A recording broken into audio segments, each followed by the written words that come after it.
안녕하세요, 여러분. 이번 시간에는 여러분들이 지난 시간까지 공부한 김동식의 회색 인간에 대해서 간단하게 정리하는 시간을 가져보도록 하겠습니다. 김동식의 회색 인간이라는 건 한 책의 이름이기도 하고요. 그 책은 여러 개의 챕터로 구성되어 있는데 그 챕터 중에 하나의 이름이기도 합니다. 이 회색인간이라는 책을 쓴 김동식이라는 작가는 처음부터 글을 쓰면서 작가로 데뷔한 것이 아니라 자신이 일을 하면서 하루하루 오늘의 유머 게시판에 이러한 글들을 올려놨었는데 그 호응이 좋아서 하나의 책으로 엮어서 내게 된 것이 바로 회색인간이라는 책입니다. 오늘 우리가 간략하게 수업하는 내용들은 이렇습니다. 우선 제가 회색인간에 대해서 간단한 내용 정리를 할 거고요. 여러분들 5가지 주제로 생각해보는 시간을 가졌을 거예요. 그 주제에 대한 논의 잠깐 할 거고요. 세 번째 제일 중요한 부분입니다. 왜 읽었을까에 대한 고민, 그리고 그 외의 질문들에 대해서 답변을 하도록 하겠습니다. 첫 번째 회색인간 내용 정리입니다. 제일 처음에 어디서부터 시작을 하게 되냐면 지상세계의 사람들이 지저세계의 인간들에 의해서 납치되게 됩니다. 지상으로 돌려보내는 조건으로 뭐를 내걸었냐면 자신들이 살 만한 도시 하나만큼의 땅을 파라는 거였죠. 그리고 그 대가로는 곡괭이와 빵만 주어집니다. 그래서 그들은 항상 노동만 할 줄 알고 아무런 희망과 즐거움 없이 살아가는 회색빛 인간으로 변해버렸죠. 그러던 중에 굉장히 신기한 일이 일어납니다. 갑자기 여인이 노래를 부르기 시작하죠. 이 지저세계의 인간들이 사는 곳에서 노래라는 건 아물짝에도 쓸모가 없는 것이었어요. 왜냐하면 빵을 얻는데 아무런 도움도 되지 못했기 때문이죠. 처음에는 사람들이 이 여인의 노래를 듣고 미쳤다, 쟤 왜 저럴까? 라는 식의 부정적 반응을 많이 보였었지만 금세 여인이 노래를 부르면 빵을 하나둘 가져다 주기 시작합니다. 여인의 노래만이 이러한 반응을 일으킨 건 아니었죠. 그림을 그리는 화가에게도 자신들의 이야기를 전달해 줄 소설을 쓰는 소설가에게도 자신의 빵을 가져다 주기 시작했고요.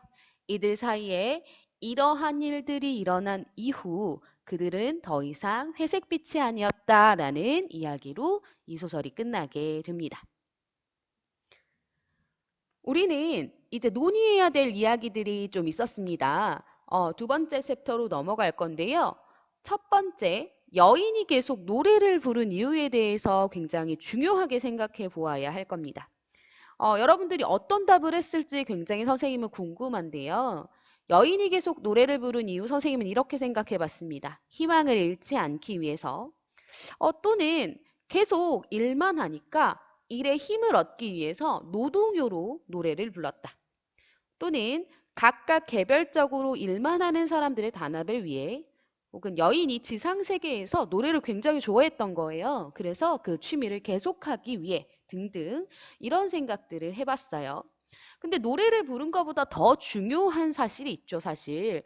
이 노래를 부른다는 것 굉장히 센세이셔널한 문제가 됐었지만 그거보다 더 깜짝 놀랄 사건은 그 노래를 부르는 여인에게 빵을 가져다 주었다는 겁니다. 그럼 사람들은 왜 이 여인에게 빵을 가져다 주었을까? 선생님은 이러한 이유들을 생각해 봤어요. 오랜만에 듣는 노래가 너무 반가운 거예요. 매일매일 굉장히 피폐하게 살아가다가 노래를 들으니까 너무 즐거운 거죠. 그래서 노래를 불러준 여인에 대한 고마움을 표시하는 하나의 수단으로 사용했을 수 있고요. 또 여인의 노래를 듣고 자기가 지금 너무 힘든데 위안을 받은 거예요. 그럴 수도 있고요. 그다음에 여인의 노래에 대한 의미를 깨닫고 응원하기 위해 등등 여러 가지를 생각해 볼 수 있죠. 자, 아무런 도움이 되지 않는 노래를 여인은 했고요. 그 노래를 들은 사람들은 빵을 가져다 주기 시작합니다. 이거를 통해서 우리는 세 번째 예술이 갖는 의미를 가장 중요하게 생각해 보셔야 합니다. 예술이라고 하면 그림도 되고요, 음악도 되고요, 글도 될 것 같아요. 근데 그런 예술이 갖는 의미요, 뭘까요? 그쵸. 우리가 소설 맨 처음에 시작할 땐 이 인간들이 회색이었는데요. 아무런 빛깔도 없었어요. 그런 회색이었는데 어떻게 됐냐면 맨 마지막에는 회색빛이 아니었다라고 하고 소설이 끝나게 되죠. 이게 바로 예술이 가지는 특징, 의미라고 보시면 여러분들이 그렇게 생각하시면 좋을 것 같습니다. 모두가 자기 거에만 몰두하고 있을 땐 회색이었는데 노래를 부르고 이야기를 하고 그림을 그리니까 더 이상 회색이 아니었어요. 그들에게 뭐를 줬냐면 희망을 줬고요. 그들에게 같이 살아간다는 걸 깨닫게 해주었고요. 아, 이런 것들을 통해 희망을 느낄 수 있게 해준 거죠. 그래서 예술이 갖는 의미가 사실 이 김동식의 회색 인간을 통해서 여러분들이 생각해 보셔야 하는 부분이라고 저는 생각합니다. 4번 회색이 아니었다의 의미는 방금 제가 설명한 거랑 쭉 연결이 되죠. 이제 더 이상 그들은 희망이 없지 않았다. 다른 사람도 생각하게 되었다. 다른 사람을 배려할 줄 알게 되었다. 인간성을 되찾게 되었다. 이런 것들이 아무런 색도 없는 회색이 아니었다라는 표현으로 제시가 된다라는 거였습니다. 세 번째, 우리는 왜 소설을 읽었나? 이게 제가 여러분들한테 이 김동식의 회색 인간을 읽게 한 이유와도 일맥상통합니다. 작가의 의도와 저의 의도가 사실은 비슷했기 때문에 우리는 이 소설을 읽었겠죠.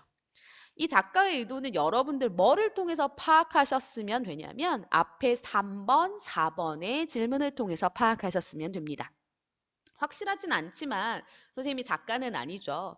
확실하지는 않지만 노래, 그림, 이야기들이 어떤 한 사람들에게 어떻게 영향을 미치는지 그거에 대한 이야기를 전달하고 싶었던 게 아닐까라고 생각을 해봤고요. 저는 여러분한테 이거를 읽게 한 이유, 예술의 의미를 정확하게 파악하고자 했으면 해서 요 소설을 읽게 했습니다. 예술 중에 우리가 배우는 거, 우리가 국어 시간에 배우는 건 바로 문학이 될 거고요. 이 문학은 그냥 들어가서 시 이런 거예요, 소설 이런 거예요, 이렇게 배워도 되지만, 왜 배우는지 한번 생각은 해봤으면 좋겠어요. 문학을 쓸데없는 거라고 생각할 수 있는데 왜 배울까? 이렇게 고민해봤으면 좋겠는데 이 대답이 바로 회색인간이라는 책 속에 있다고 생각합니다. 여러분들을 더 이상 회색이 아닌 인간으로 만들어줄 수 있고요. 희망을 줄 수 있고요. 삶의 원동력을 줄 수 있고요. 다양한 사람과 협력하고 단합하게 만들 수 있다라는 거죠.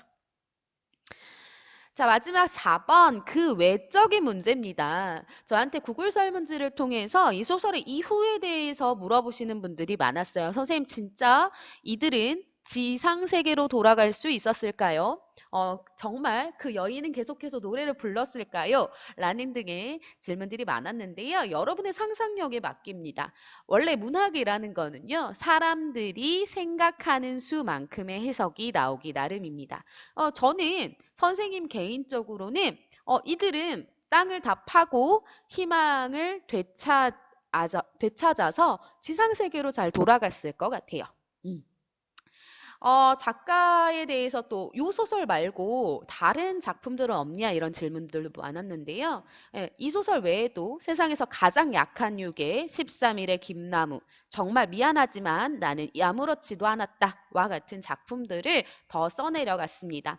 여러분들 이런 것들도 굉장히 재밌어요. 회색인간만큼 재밌거든요. 그래서 여러분들 지금 온라인 학습을 하면서 주말에 조금 시간이 남으면 이런 책들을 읽어보는 것도 굉장히 좋을 것 같습니다. 자, 그렇다면 여러분 이제 문학의 필요성 느끼셨나요? 예, 이 문학의 필요성을 잘 머릿속에 간직한 채 우리는 김소월의 진달래꽃 수업으로 한번 들어가 보도록 하겠습니다.